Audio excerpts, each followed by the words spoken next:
sahabat parentpreneur, jumpa lagi dengan saya Coach Yan Cecan. Dalam kesempatan ini, izinkan saya berbagi satu kisah di mana hampir dari setiap kita mengalaminya. Melihatlah secara utuh.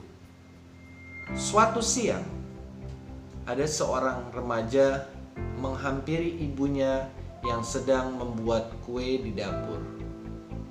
Dia mulai bercerita, "Mama, hari ini aku mendapatkan sesuatu yang tidak enak. Proyekku gagal." Lalu dia mau melanjutkan ceritanya. Ibunya hanya tersenyum. Sambil tersenyum, ibunya membuat adonan dan mengaduk. "Mau gak kamu nyobain baking soda ini?" Lalu dia menyela, "Apaan sih mama? Itu kan gak enak." Lalu dia melanjutkan keluh kesahnya. "Selain proyekku gagal, teman baikku pindah sekolah.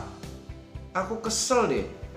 Sambil meneruskan cerita, si ibu tadi menggoda lagi. "Kalau ini ada putih telur, kamu mau coba nggak?"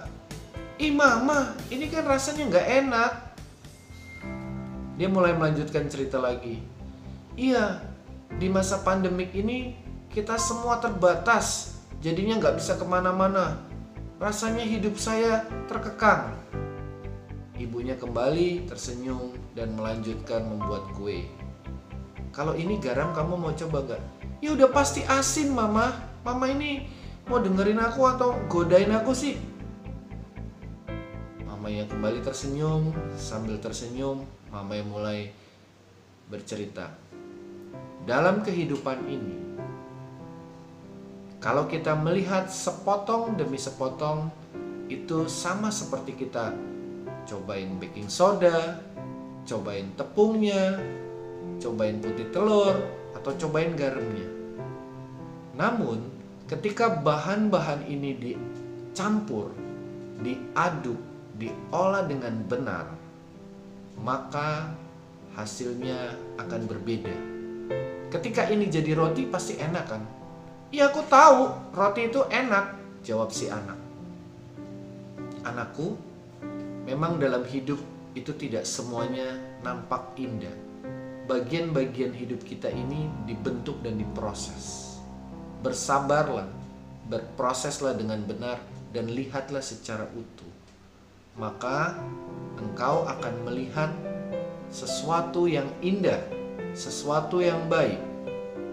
Itu nasihat dari orang tuanya. Kebetulan secara pribadi kami juga punya anak-anak yang pra-remaja usia 10 dan 12 tahun. Nah, yang usia 12 tahun ini senang mengikuti paduan suara. Dia ikut paduan suara sejak kelas 4 SD. Sekarang sudah lulus SD.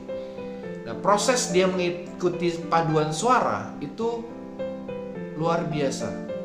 Pulang sekolah dia harus ekstra. Bahkan ketika dia kelas 5 dia harus ambil jam pelajaran sekolahnya. Jadi pengorbanannya cukup besar. Saya tahu, kami mengamati, kami mendampingi. Ketika mereka pertama lomba dan hasilnya lomba itu mengecewakan mereka. Anak saya mengatakan bahwa saya sudah berusaha keras, saya sudah berlatih, udah capek, udah mengorbankan banyak hal. Kemudian saya bertanya, apakah ada yang nyuruh kamu ikut ini? Apakah ada yang nyuruh kamu untuk ikuti lomba? Apakah ada yang mengharuskan kamu menang? Enggak sih, itu pilihan saya, katanya. Kembali saya menguatkan dia, saya mengatakan, kalau kamu sendiri tidak mungkin bisa memenangkan lomba. Tapi dibutuhkan kebersamaan. Bagaimana dengan teman-temanmu? Bagaimana dengan guru-gurunya? Bagaimana dengan para orang tua? Bagaimana dengan pelatih? Itu harus bersama-sama berproses. Nah, ketika dia bisa melihat sisi baiknya, dia berusaha menginfluence teman-temannya. "Yuk, ikut paduan suara lagi, kita berproses, kita latihan." Mereka melanjutkan latihan. Mereka melanjutkan prosesnya. Dan ketika mereka mengikuti perlombaan berikutnya, dan setelah berlatih dengan baik dan benar, semua yang terlibat juga berpartisipasi, hasilnya langit dan bumi.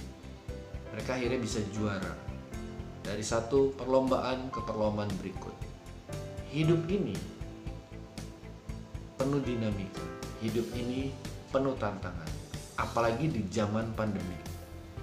Bukan cuma sekali dua kali saya mengalami tantangan, banyak sekali. Namun saya percaya ada sesuatu yang melingkupi kita ketika kita mempunyai keyakinan. Kita dibentuk, kita diproses dengan benar, sehingga kita bisa melampaui hambatan dan tantangan yang ada. Mari sahabat-sahabat, teman-teman, kita saling bergandengan tangan. Kita kalahkan kondisi yang ada, yaitu pandemik. Kita harus tetap percaya bahwa hari depan pasti akan lebih baik. Bekerja dengan lebih giat, lebih keras, dan khususnya anak-anak juga. Ayo belajar dengan baik walaupun kondisi online. Kita sebagai orang tua juga support anak-anak agar mereka terus bergerak, mereka terus maju, mereka mau belajar, praktek, dan juga mereka punya inisiatif.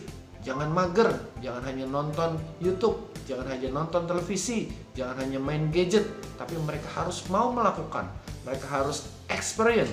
Ajak mereka keluar rumah, ajak mereka ke gunung, ke laut, ke sungai, mancing, manjat pohon, main layangan, lari-larian, olahraga. Banyak hal lain yang bisa kita lakukan agar hidup mereka berwarna. Karena kalau hidup ini monoton, maka kita hanya akan dapat atau mampu melihat potongan-potongan kejadian. Namun kalau kita bisa melakukan variasi dalam hidup dan kita bisa mencampur segala sesuatunya, akan ada hasil yang indah. Saya percaya dan yakin bahwa hidup ini berharga, hidup ini indah jika kita mau mendesainnya, kita mau melakukannya dengan sebaik-baiknya. Ajarkan hal ini kepada anak-anak kita untuk melihat secara utuh bahwa manis, pahit, asam, getir, sukacita, gembira, sedih, air mata itu pasti akan terjadi dalam hidup. Namun ketika itu bercampur dengan kuasa Tuhan dan kita percaya Tuhan bahwa hidup ini adalah anugerah dengan proses yang benar, maka akan mendapatkan hasil yang baik, indah pada waktunya. Percayalah, saya telah mengalami sukacita ketika melakukan segala sesuatu dengan baik dan benar di hadapan Tuhan maupun manusia. Sampai jumpa pada episode berikutnya. Semoga video ini bermanfaat. Tolong kasih like, komen, dan subscribe. Terima kasih.